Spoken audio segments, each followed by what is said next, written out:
Comenzamos en la guía 3. Acá se presenta la clasificación de los cuerpos geométricos o figuras 3D. Recuerden que son 3D porque tienen 3 dimensiones, alto, largo y ancho. Encontramos por una parte los poliedros, es decir, cuerpos 3D que tienen sus lados y caras planas, como por ejemplo los prismas, el cubo y las pirámides. También están los cuerpos redondos, que son aquellas figuras 3D que tienen al menos una cara curva, como el cono, el cilindro y la esfera. En la actividad 1 tienen que reconocer el cuerpo geométrico que no corresponde a la familia. Por ejemplo, si todos son o si la mayoría son poliedros, entonces se encierra el que es cuerpo redondo. Si la mayoría son cuerpos redondos, entonces se encierra el que es poliedro. Continuamos con la actividad 2. Acá deben observar los cuerpos geométricos y luego encerrar la red que le corresponde. Recuerden que la red es aquella que nos sirve para formar el cuerpo geométrico, ¿ya?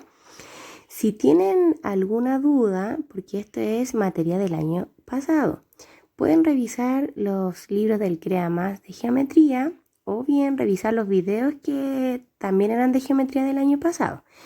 También pueden buscar información en internet. Si aún así no logran identificar la red, pueden esperar también a la retroalimentación que será por Zoom, ¿ya? La idea es que vayan recordando y realizando los ejercicios. En la actividad 3 se presentan dos preguntas que para responderlas deben marcar con una X la alternativa correcta. En la primera se muestran 4 objetos y ustedes deben marcar el que represente un cilindro. En la primera hoja de esta guía está la información por si tienen dudas. Y en la segunda deben reconocer los vértices de ese objeto. Y recuerden que los vértices son aquellos puntos que se forman cuando se unen dos lados consecutivos, ¿ya? Entonces tienen que contar todos esos puntitos que se van formando en esa figura. En la actividad 1 de la guía 4 se pide calcular el perímetro.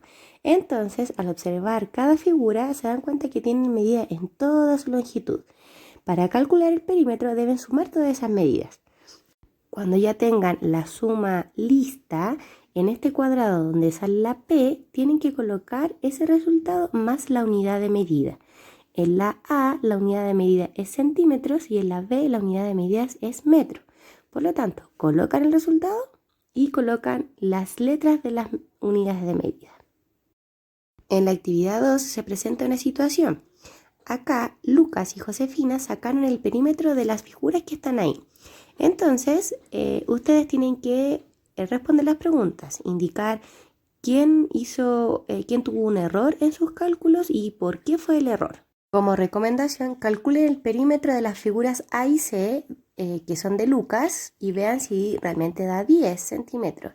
Y luego calculen el perímetro de B y D, que son las figuras de Josefina, y realmente vean si son 12 centímetros. Y ahí pueden contestar. En la actividad 3 tienen que observar cada figura y luego calcular el perímetro. Pero acá no hay medidas, sino que ustedes tienen que identificar cada longitud. Para eso tienen que ver que cada cuadrito es 1 centímetro. Entonces vayan sumando todos los centímetros o todos los cuadritos y podrán calcular el perímetro.